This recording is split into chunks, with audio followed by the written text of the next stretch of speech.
I'm Sean Knight. I've been with Wherobots for somewhere around 10 months now, I suppose.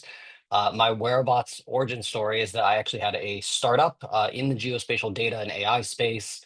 We were trying to build a number of different products, and we kept running into scaling issues when processing geospatial workloads. So we actually ended up being an early adopter of Wherobots and an early customer of Wherobots. And we were a customer for about a year. And then after that time, I end up realizing, well, I know the team. I'm at an inflection point. I love what the team is building. I believe in this cause. So let's just join them. Uh, and Kyle, let's yeah, do your introduction. Thanks, Sean. Kyle Ryan. I've joined Whereabouts a little bit more recently. Joined just in September. My background's in geospatial intelligence and like GIS development, software engineering. Worked in a couple different industry verticals, but came to Whereabouts after starting my own consultancy and seeing how a lot of different clients of mine were struggling to implement geospatial in the cloud. And Whereabouts, I think, presents a really exciting opportunity to take geospatial into the future. So excited to be here and look forward to sharing this demo with you all. Fantastic. Kyle, I always notice how similar our two pictures are here. We both did the blue blazer and white shirt maneuver. Yeah. So yeah, just a funny thing. Okay, great, everybody. So I think we're gonna start with we'll start with a quick poll here. Let me remember how to do this in Zoom. But what we're gonna ask here is, how you do fleet logistics or asset tracking or any sort of fleet intelligence today. Assuming that you do. If you don't, that's also a valid answer. Let me find nope, I need to go back. And give me just a minute here to find the button to do the poll. There we go.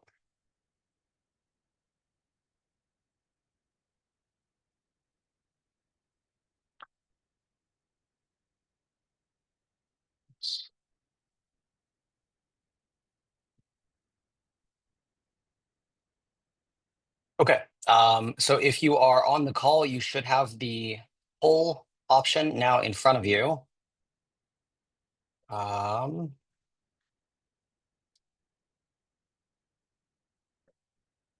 yes. Okay. And I see people filling it out. Thank you. The first poll is always a little bit of a rough one for me. Juggling the buttons between Zoom and the poll and my shared screen is always a little bit of a tricky thing.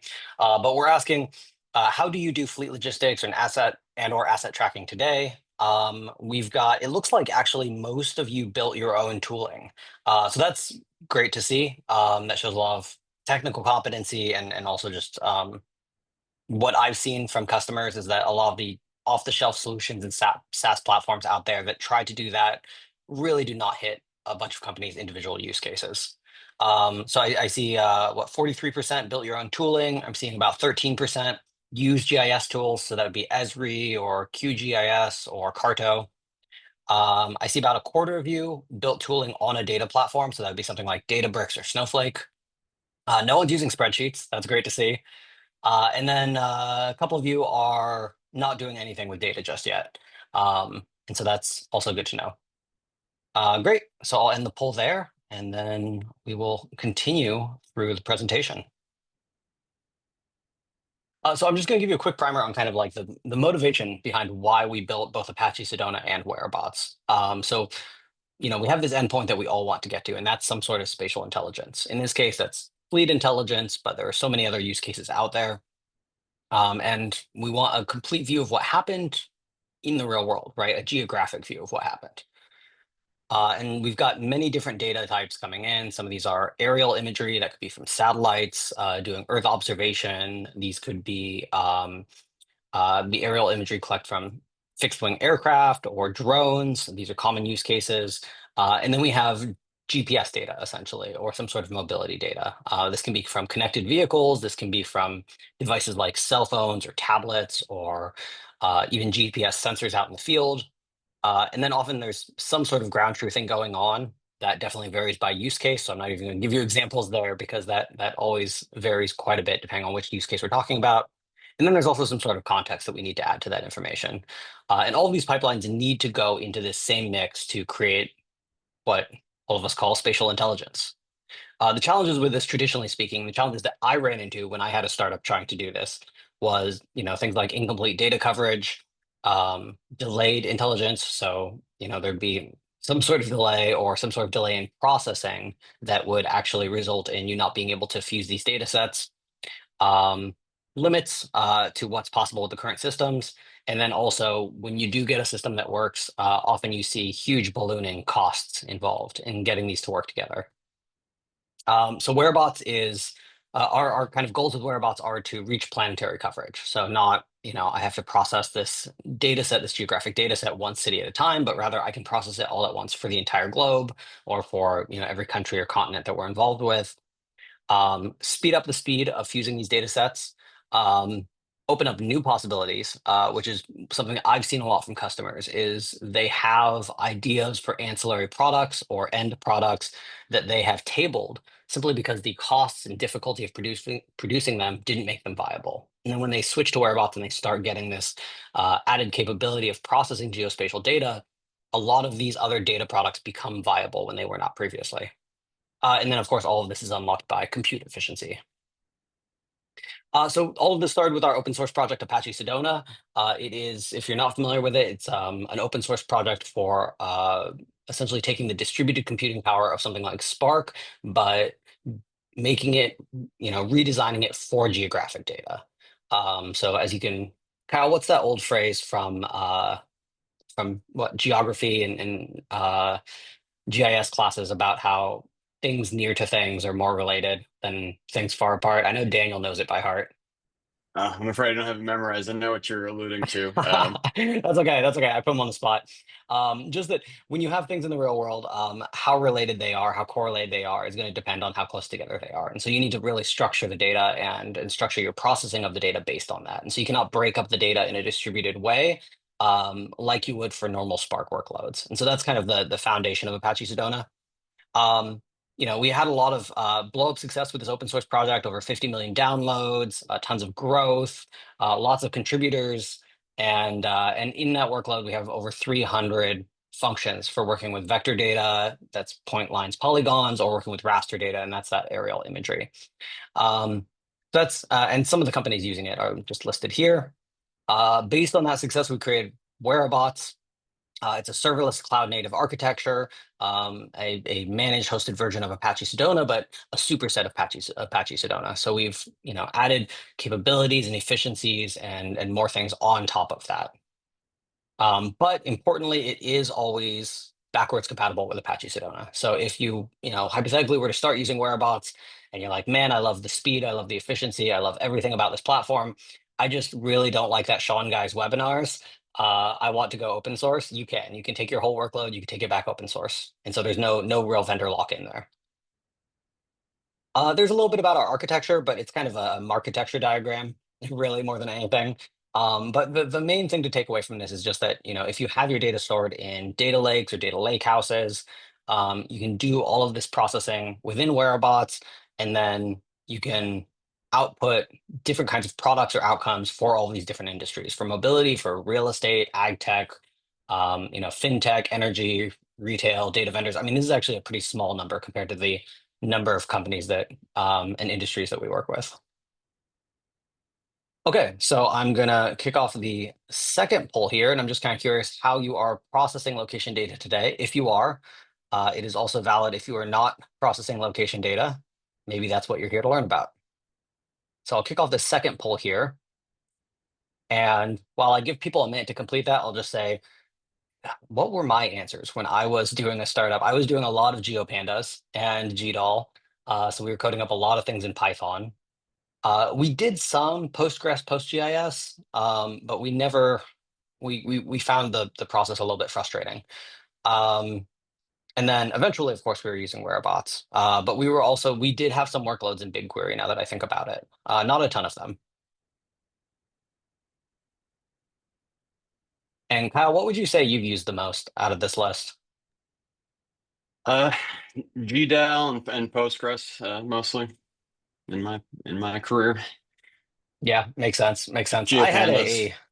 I had a strong attachment to GeoPandas, so I think I used That's it great. long after it was frustrating, just because my workloads got bigger than really worked well in GeoPandas. It's Okay, great for quick data wrangling, right? that's the thing, is it's so fast. Okay, great. Well, I've seen some answers here. Let's see what I'm seeing. I'm seeing about a quarter of folks using BigQuery. We are seeing a few people using Apache Sedona and Spark, so that's good to see. Um, no existing Wherobots users on this call. That's exciting. So we'll get to tell you a little bit about Wherobots, or we kind of already are, really. Some people using something else. Feel free to specify in the chat if you feel like it. No pressure, but always curious to see what else is out there on the list. And then we are seeing about a quarter of people using GeoPandas, a couple of people using Postgres and PostGIS. Um, so yeah, I'm not seeing anything with GDAL on this one, so that's certainly interesting. Okay, so I'll close out that poll and we will go on to the next step. I do see maybe someone sharing something in the chat. Okay, yeah, someone using 80% of that list and more. Yeah, that's actually a great point. And one thing I need to figure out how to do for these webinars is make it so people can select multiple options on the polls, because I think that applies to me as well, and I think that applies to most people that are doing this kind of processing. Is we're using probably most of the things on that list and trying other things to see what works best. Okay, so just a quick performance slide, kind of obligatory, just to show you the efficiency gains that we achieved with Wherobots. And so if you look at like Apache Sedona versus BigQuery or Snowflake, you can see that we were trying to run these benchmarks here. And for some of them, we were seeing, 60x improvement using Apache Sedona or 20x. We're looking at the Overture buildings or OSM nodes, we see like a 2.4x improvements. Um, but even above and beyond all of that, we see significant improvements with Wherobots. And so this is our kind of baseline here. So like a job that would take, even what is this, 300 minutes on Apache Sedona, or much longer on BigQuery. We actually did have some pretty impressive performance from Snowflake for some of these, I should mention. That query ran in just 5 minutes on Wherobots. And so we actually have added, I suppose the TLDR version is that we added efficiencies above and beyond what we already have in Apache Sedona for our Wherobots customers. Worth a mention, we actually just finished an integration with Databricks Unity Catalog. So if you're a Databricks customer or if you're using Unity Catalog for all your data, you can work with that with Wherobots. And then quick overview of some of our capabilities. I mean, you've probably heard us talk about these if you are plugged in with us at all, but we have a map matching algorithm, we have geocoding, we have drive time or travel isochrones, which is something that at least back in the day, my startup worked with quite a bit. And then we also have geostats, distributed PM tiles, hotspot and outlier detection and cluster analysis. And I was kind of curious, Kyle, do you have a favorite among these, or something that you think is the most fun to show to customers? I'm partial to the PM tiles generator. I think that's pretty crucial capability, and to be able to do so quickly in a distributed fashion is impressive. Yeah, yeah, no, that's certainly a good one.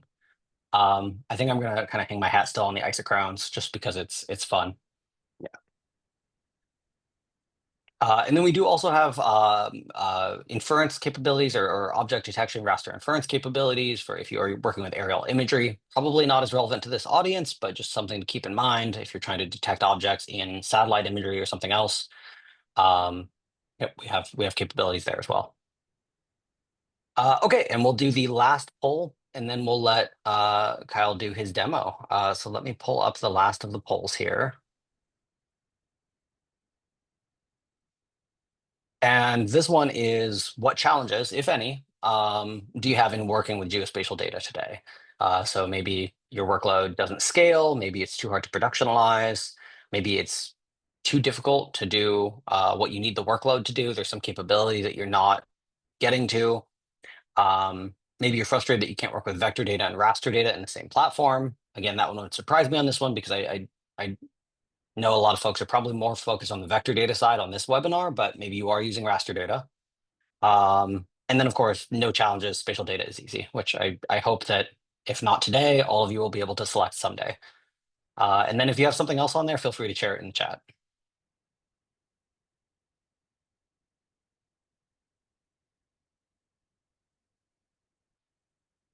And just looking at the results here, yeah, so it looks like we're kind of tied for first place between hard to productionalize and your current workflow not scaling. That actually makes sense that those are tied. Those are usually related problems. If you have one of those, you often have the other as well.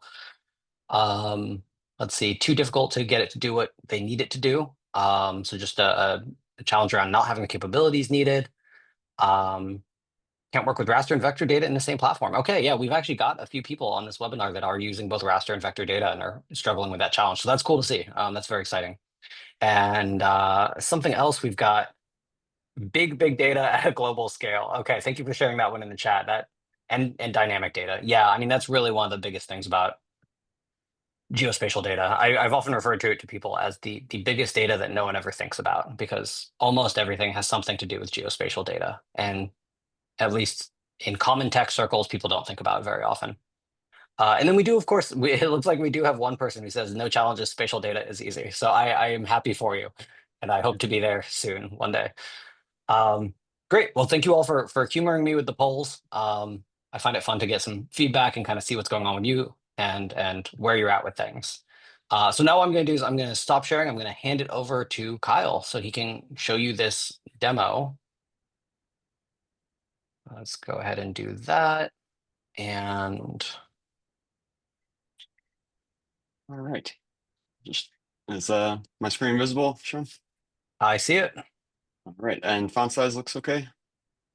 Font size looks pretty good. You could probably go a little bigger if you wanted to. Yep. Yeah, I want to make sure it's legible. All right. And what I'll do here is, Kyle, while you're presenting, I'll keep an eye on the chat. So if anyone has any questions, I can kind of chime in on their behalf. Sounds good. All right, thanks, Sean. Great, so let's dive into our demo here. And so what we're going to be doing in today's demo is working with simulated urban mobility data.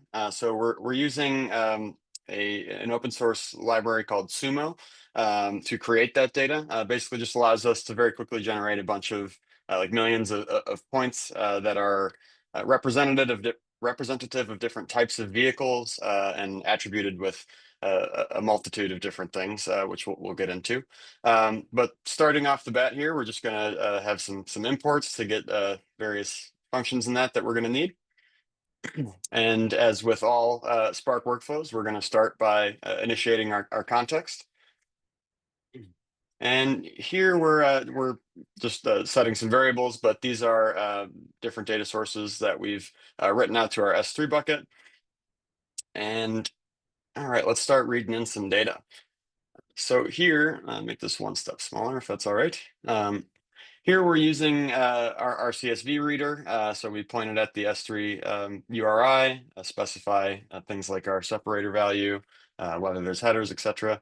That gets pulled in. And when we have that data frame, one of the first things we need to do is instantiate our geometry. And for the purpose of this demo, we actually have a four-dimensional point. So a point ZM, and then we also extended the GeoJSON syntax to support a timestamp value. So you got your X, Y, Z, M, and timestamp. And what we're doing here is just grabbing the vehicle X and Y from our data set, using the point ZM function to assemble that into a geometry. And we're applying a base time step just to make sure that our temporal frame of reference is the same, and casting that as a big integer.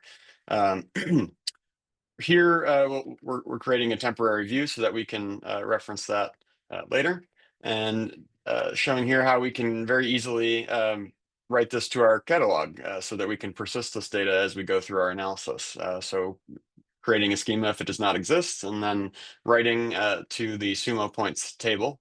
And so that data here, we're just showing off what the head of that data frame looks like. And so we've got our time step time, we've got some information about the vehicle, a vehicle ID, there's a type as well.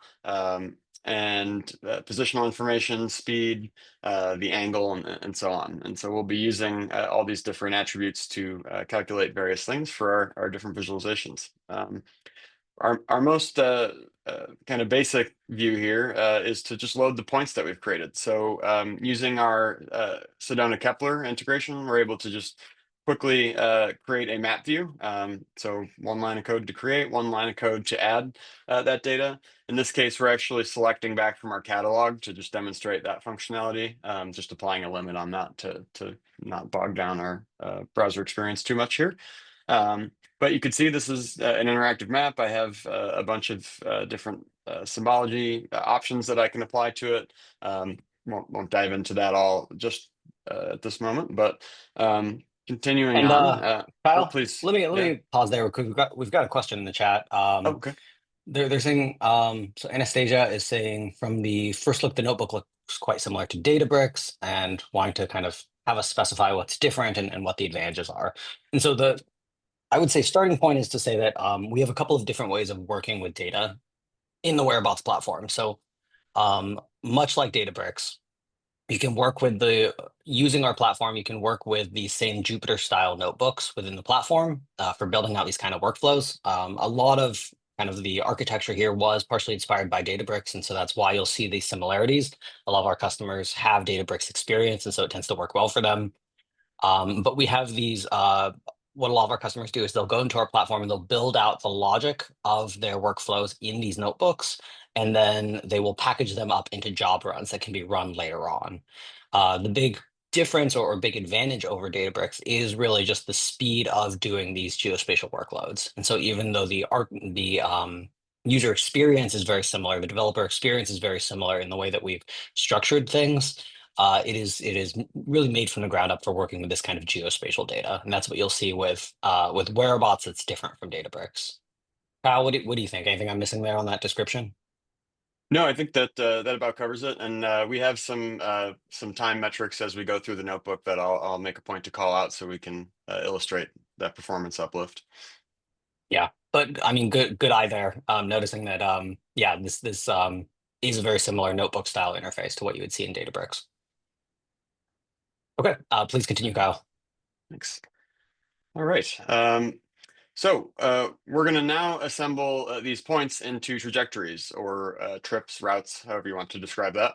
And so here we're passing in this SQL query. So we've got a CTE where we're selecting a vehicle ID type, and we're aggregating the geometry of each of those points across the group, which is by vehicle ID and type.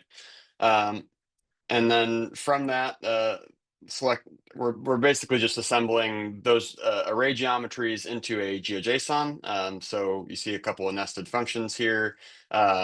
We sort the array so that our geometries are in order. We assemble that into a line that then passes through the GeoJSON function so that it's formatted like that standard. And we do this only where there is a valid array that has more than one point in it. So this is just to again to be able to order them by their the time so that they're chronologically in order, and then we'll load those into a map. An example here just to show what these new geometries look like. So again, just your typical line string. You can see our point with our timestamp in there. And then let's go ahead and create a map view for that. So same as we've seen above, we're going to select from that the geometry, and we're going to limit it a little bit so we don't bog down the browser too much here. But as you can see, I can use the time slider, which is automatically enabled once it detects the time value in place, and we can visualize those routes pretty quickly and get a sense of um, right now we're not surfacing any attributes about them, but you could mouse over and view attributes if they were included. So I'll pause this and keep moving.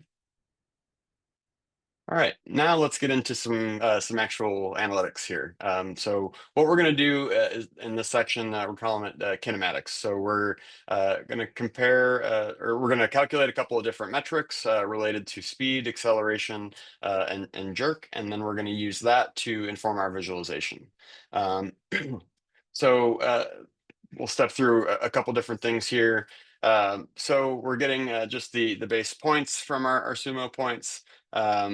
Then we are going to, in the next step, compute delta time and distance using our inbuilt ST distance sphere function.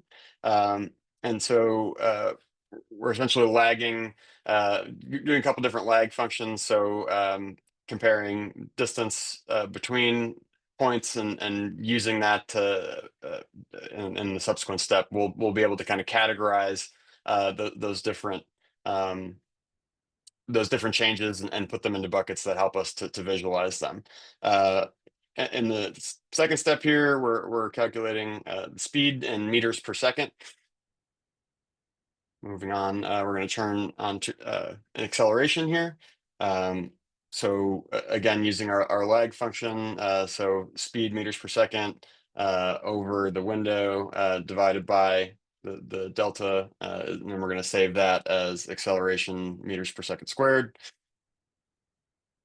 We're going to do our jerk calculation as well.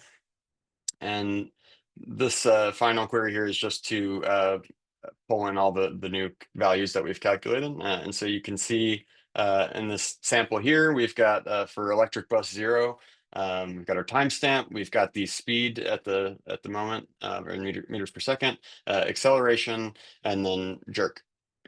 And so we'll use this to create what we're calling our harsh events layer.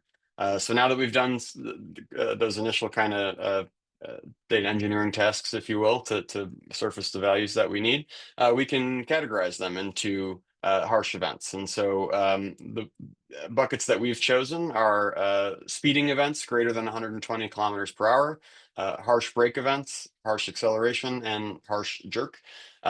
These attributes were something that we just kind of aligned on. So this could be adapted to a particular use case and might not be applicable to every single instance that you might want to analyze.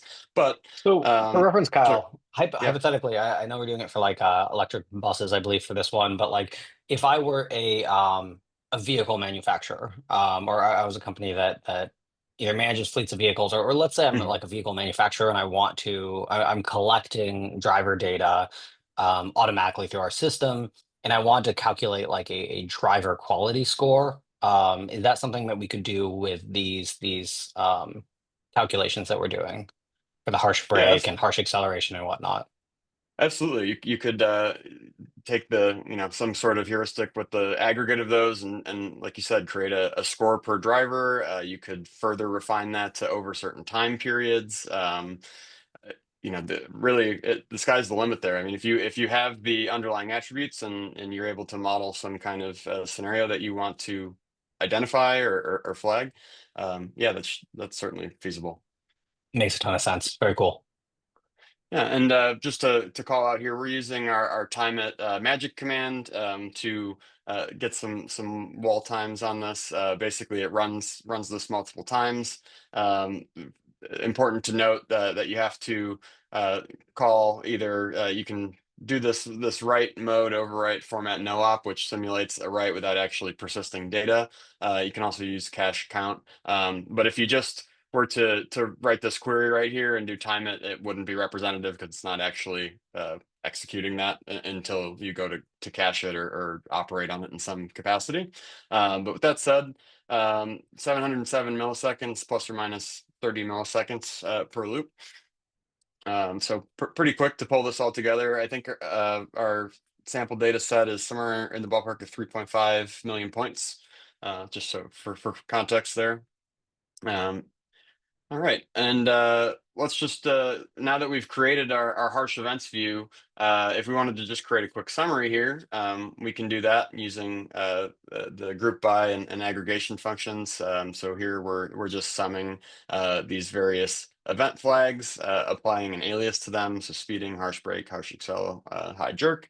And here you can see in this table view just the overall count of those events that occurred throughout our data set.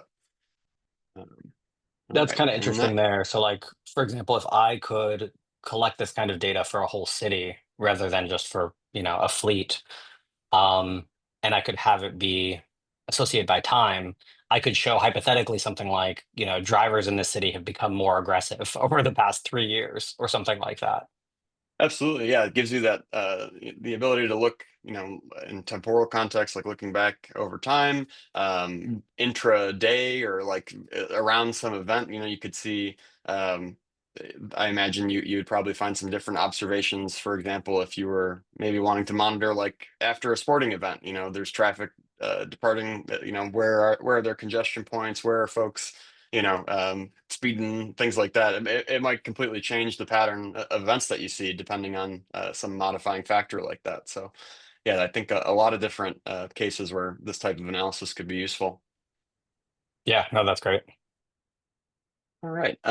So just like we created some trajectories earlier, I'd like to enrich trajectories, those routes, with some of these event flags that we've created. And so in this expression here, uh, we're just selecting everything from harsh events. We're summing everything up, kind of like we did in our aggregation here. And then selecting from those, again, passing into the GeoJSON, kind of the same thing that we went over in the first attempt at creating routes. Um, and to save, well, I think this is still okay. This is still working here. If my notebook gets choppy at all, I have these open in other tabs I will switch over to. Let's see, actually, here. This one has the configuration applied. So that map that we were just loading should look like this. In this case, what we're symbolizing on is speeding events.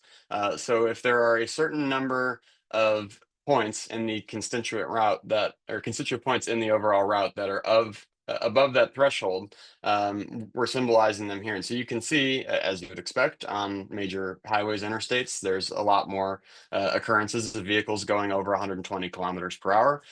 Whereas in the residential neighborhoods or off major highways and that, obviously you're seeing a lot less speeding events.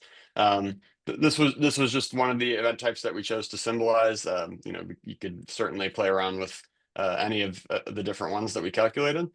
Um, let's And we do have a question here in the chat. What if yeah. the positions are not simulated but are coming from IoT? And what are the standard optimal ways of connecting out of whereabouts? Yeah, so that's an interesting one, and we should have clarified that is the reason that we're simulating the data here is actually just to approximate what we see from customers and what we see in real world use cases where they are using data from IoT devices. So that can be connected vehicle data. A lot of vehicles have some sort of GPS in them now that is where that information is being collected and aggregated. We have a lot of fleet intelligence companies where they have a device in the vehicle, specifically an IoT device, to collect this kind of data, so that they can see how people are using their fleets and how they're driving. And then there are also some people that collect this data from vehicle or from mobile devices. And so this is a very real world data set. We just approximated it here so that we could show it in the area we wanted using the simulated data, but the simulated data is just there to be a proxy for the real world one. As far as Hmm. how to connect to it, in Wherobots, we can connect to your data pretty much wherever it is, whether it's in a data warehouse or somewhere else. The most common way is working with the data lakehouse architecture or data lake. So if a company stores this kind of data or brings this in, they store it in an S3 bucket or maybe like an iceberg table or a Databricks Unity catalog. We can connect to it there and work with that data where it sits, process it with Wherobots, and then write it back to its existing location. Anything I missed there, Kyle? No, I think you touched on it, covered it all. Cool. And I'm Appreciate seeing one other question here. yeah. Yeah, let's see. What is the horizontal accuracy of your GPS data to support acceleration and jerk calculations? Do you post-process with real-time kinematics to achieve inch level accuracy? Yeah, so for this being simulated, I don't have the accuracy of the simulation data or like what it the parameters that it aims to model offhand. But I assume since it's simulated, we're kind of it's an ideal kind of data set in that sense where we don't have to do a lot of post processing on it. But certainly those are valid concerns and things that you'd want to take into consideration with a real world data set. Yeah, I would add to that that it's a great point. The accuracy that you see from this from any sort of GPS data often depends on the source as well. So, for example, companies that are collecting this with from mobile devices like cell phones usually have much lower accuracy, and so you would think like I think some of the ride shares will collect this kind of data using the app that installs on the driver's device, but it's going to be much lower accuracy. And so those companies that have this kind of data from mobile devices will usually need to use some sort of map matching, like the one that we have, to snap those GPS signals to the appropriate roadway and kind of figure out what roadway they were on during the time. It does reduce the accuracy of these other calculations, as you rightly point out. And then there's some vehicles where the built-in GPS is just much more high accuracy. And so usually the GPS built into connected vehicles is precise enough to always show, exactly what lane the vehicle is in. Um, and and um, and then yeah, so it depends a lot on the device is sort of the answer there. There's usually always some level of post-processing that needs to be done, but it depends on the use case. And yeah, we'd be happy to chat with you about that more offline for sure. Yeah, this data set was simulated using OSM road network, so it's kind of automatically constrained to a known road network. So yeah, not a lot required in terms of that kind of post processing, map matching. But yeah, thanks for the extra feedback there, Sean, and appreciate the questions, everyone. Okay, so that was our speeding events map. Here, just showing again, persisting that to the catalog. Um, This here was a query to use the built-in function with Kepler to use icons. So it supports out of the box an ability where if you have a field in the underlying data that specifies an icon flag. So in this case, I'm just using a case statement here, using my own nomenclature, translating it to these icons. So dangerous brake, acceleration, swerve. This takes the individual points and symbolizes them automatically. So each point has an icon with a different little SVG graphic. Um, and so I wasn't able to get this to load, unfortunately, but I did want to point out that that is a useful functionality with Kepler, being able to just quickly apply a symbology from a known set of icons without having to do too much additional work. Um, And proof that this is a live webinar. Things don't always go perfectly. Very true. I am seeing another question here in the chat, or actually in the Q&A section. Does the speeding event have a minimum duration? Or are we only, so we're only considering the count for speeding. We're not necessarily considering the duration of the speed. That's So I'm correct. Yeah. curious your thoughts, Kyle. My guess would be all of these parameters are tunable. So you would just go back through that chunk of SQL that we had for how we're calculating those things. And if you want to add a minimum duration, you could add the logic for it there. hmm Yeah, you certainly could. We've done, other types of calculations too, like trying to determine things like U-turns and that. So really, the underlying data supports all kinds of different calculations like this, and you can tweak different parameters to achieve the desired results. Important to point out too that the library we used to simulate this data, Sumo, has a bunch of different flags that you can apply.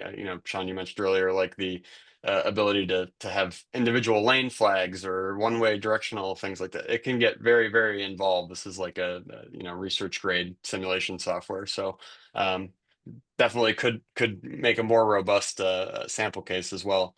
But yeah, so moving on here to emissions. What we're going to do now that we've done the harsh event calculations and that, we'd like to bring in some emissions data. And so we're going to join this emissions data set, and then we're going to use that to create some different views, both over time and aggregate views on emissions. So similar pattern to before, we're loading in our CSV. We're applying a time step to that to line it up with our the time step of our simulated points. And uh, here we're going to calculate the total vehicle CO2 emissions. So yeah, case statement on the speed there to end it as a CO2 grams per kilometer traveled.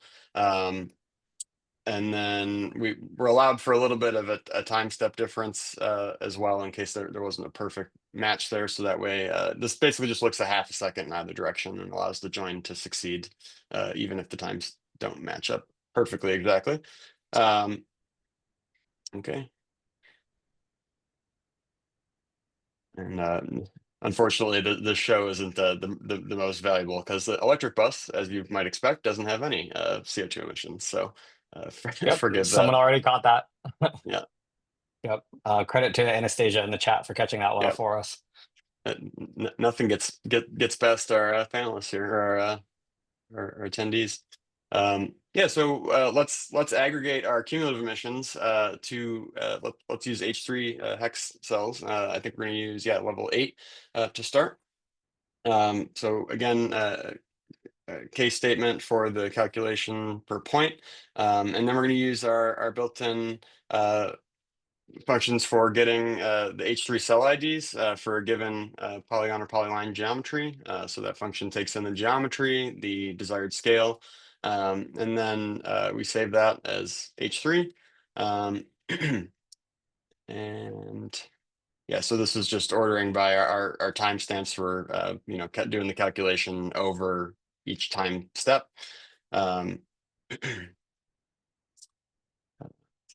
Yep, figuring out the greatest value over the time delta, selecting our CO2.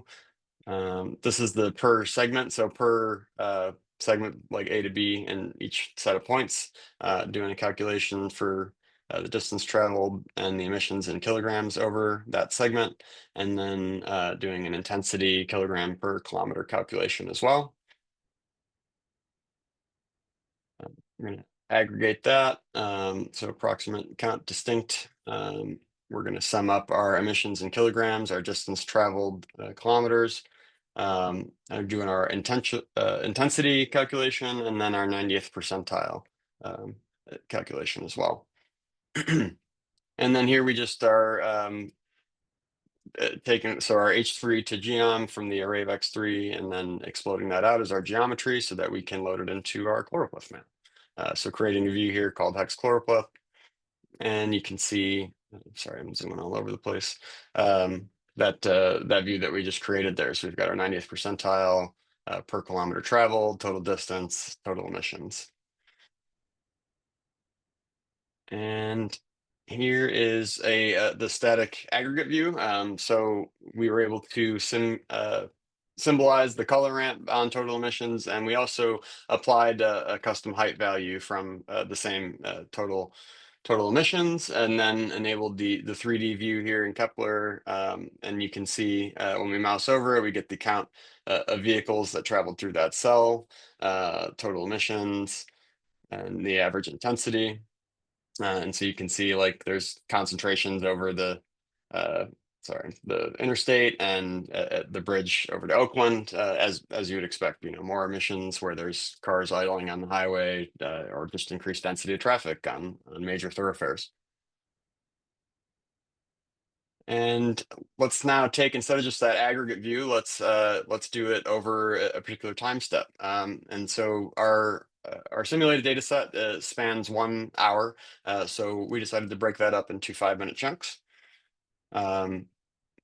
Most of these calculations are pretty similar to what we've gone over before, so I won't go too much into the weeds on those. Yeah, so case statements again to pull out our average intensity, 90th percentile. And then I will step over into that other tab for this one. So yeah, that's the static one. And here is the time series view. So this shows in 5-minute intervals how the emissions evolve over time or change over time. So very easy to get to, a quick visualization that you can use to communicate context. I think we got a question there, Sean. Yeah, I I'm believe so. seeing, let's see, could you summarize in steps and stages, in brief, what's happening in the demo code? Highlight the loading the data set, creating the map, events, creating views, harsh events, etc. Okay, to skip the analytics. So I think it sounds like we're kind of more of an overview of like what actually happens in the code. It would be helpful here. Maybe we should do the Dekart visualization first and then cycle back to that. Since I know we're close to time, I want to make sure that if people need to drop off, they don't miss this last part. Live demo strikes again. Unfortunately, not going to be able to query Descartes, but I can at least That's great. speak We to can it. do it next time. Yeah, yeah, no, No, that's okay. Let's go ahead and jump into the query portion. I think that'll be great. I do think it's worth mentioning though. So we have an integration with Descartes XYZ when it's not aware that it's on a demo and it's cooperating. It allows you to connect to Wherobots and run queries in spatial SQL right here in the sidebar, and each result from that will be added to the map as a layer. So you have all the same, well, you actually have more functionality than just Sedona Kepler, but very similar functionality in terms of the time series, symbology, all that should be almost identical. And it just gives you, a different user experience and one that can handle a little bit more data in the browser. If you're working with very large data sets. So yeah, that And so for me, that would be more like just to say that would be more like if I didn't want to work within the notebook, but I want to do a query and view it on a map right away, more of a, something that you would see with like a kind of simpler GIS tool or like Carto or something like that. It sounds like our integration with Descartes would open up that experience. mhm. Cool. um, so it's just for the question there. So we want to just kind of go through this in the broad strokes. Is that the correct takeaway? Like just what the major inflection points are, Sean? That's the impression I got here, but Francis, feel free to correct us if that is the wrong interpretation. But it sounds like we want to do a kind of more of a clean overview of okay, here's where the data goes in, here's where this happens, here's where that happens. And it is worth noting here that what you'll see, what a lot of the code we're showing is this these blocks of kind of spatial SQL, where we are using a SQL syntax, but the notebook itself, everything's in Python, and so you're seeing kind of the back and forth between these two code styles. Right. Yeah, it's good to call out. So yeah, just circling back to our data loading. Again, we have the simulated mobility points. Those do not have any of the emissions data associated with it. So this is just our what will be used for the vehicle kinematics. And then this here is the emissions data set. So that's all the particular vehicle types and what their emissions are. So for several different vehicle classes. And these were We're just, loading it looks like these are just CSV files sitting in an S3 bucket, it looks like. the, yeah, that's So right. very straightforward. Yep. And we're reading using the CSV reader. So we're pulling that data in. The only transformation we're applying here is just to cast the latitude longitude into a geometry so that we can work with it in Whereabouts Sedona. Um, just showing that to make sure it's everything that we expect. This is again just showing what it looks like to select back from the catalog. So yes, we read this data into a data frame. You could certainly pass that data frame right into the map stage here. We just wanted to show what it's like to persist that to the catalog. So you're taking your data frame, writing it to the catalog. You see your the schema table name. And then here we're selecting from a table, schema, table name, so on. So just to explain why we're not just going right to with the data frame to the next step. Um, Here, these are just creating the initial trajectories. So again, taking points, converting them to lines. and reformatting them as GeoJSON. That is so that the routes can have the temporal, like the time series visualization in Kepler. So that's why we're going to GeoJSON there. And that's how we're able to support this view.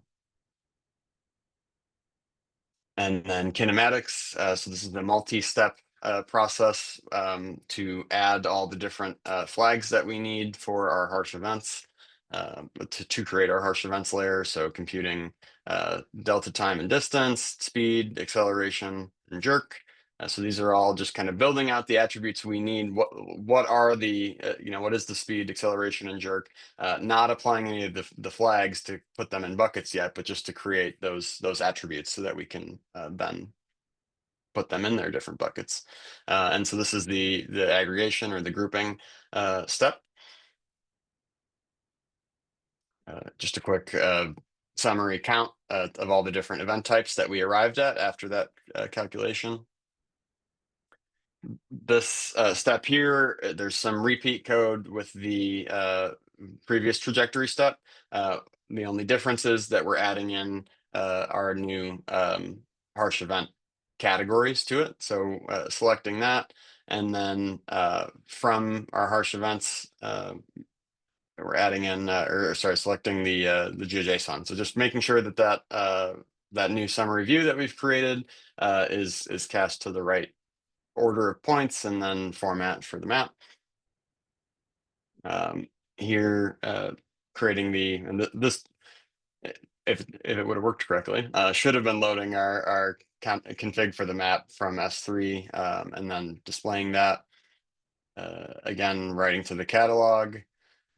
This is for a map that we did not get to view, so I'll just pass over this for now. That was for the icons. And then emissions join. So back to reading in our second CSV from S3. So this is the emissions data that will be joined up to our mobility points. And then logic to query those, do an inner join between our kinematics points and our emissions. Again, we're joining on vehicle ID and making sure we're allowing for a little bit of a time step difference, but only half a second. And selecting from that just to show, again, the top 20, not useful here, but, and then this is the aggregation total for the whole hour simulation, rolling up the emissions to H3 cells. So selecting from the joined kinematics and emissions table, we have our case statement to calculate grams per kilometer, and then get our H3 cell that corresponds to that segment. Yeah, so these are just multiple step process to aggregate that, create the flags that are going to be used in our choropleth map, then exploding that geometry back out so that we get the individual shapes that we can draw. You can see here just the summary view of those features, and then adding that to the map. I should mention when you're adding a data frame to the map like this, so you see we're piping in data frame, you apply a name, emissions H3. You can do this multiple times. You can add multiple layers to the same map instance. Just for the purpose of this notebook, we kept them separate. So just wanted to flag that. And then this step here is just to break that overall analysis of emissions down to 5-minute time steps. So largely the same calculations, except we're lagging it over each 5-minute time step. So that's what the greatest and like floor calculations. So this is to the bucket start time and then end time, and then we run the case statements for the intensity and 90th percentile and sum up everything over that particular span.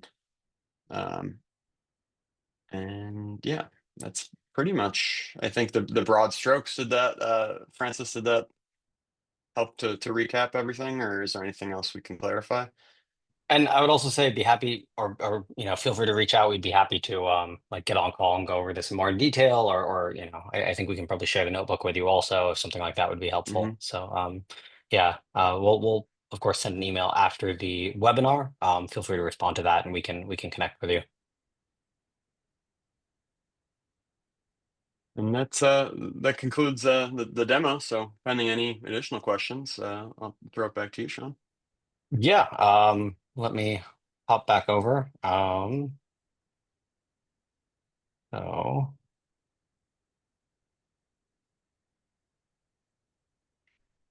so I think that's the most of it here. I would just say, okay, we've got a Q&A section if there are any Q&As, but I actually prefer the way people have been doing it, where we just ask questions as they come up and we can work them into our demo and discussion. That's been a lot of fun. So yeah, if there are any other questions, feel free to jump in with those. And then obligatory how to get started with Wherobots slide. So if you do want to give Wherobots a try, you can go to wherobots.com and sign up for we have a community edition that you can try that's completely free.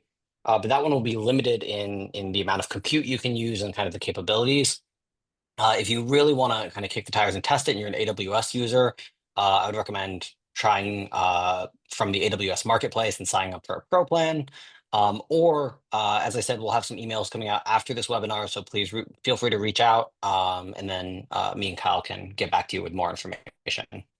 And I'll just check and see if there's any other questions in the chat here I'm missing. I'm not seeing any, so I think we'll probably wrap it up there. But thank you all for coming to the webinar today and for being so engaged. This was a lot of fun. At least for me, I think it was hopefully for you too, Kyle. Yeah, definitely. Excited to show this Great. stuff off. Yeah. Yeah, I know you guys worked hard on that demo. Cool. Well, thank you, everybody. And yeah, have a nice rest of your day. Thanks all. Take care.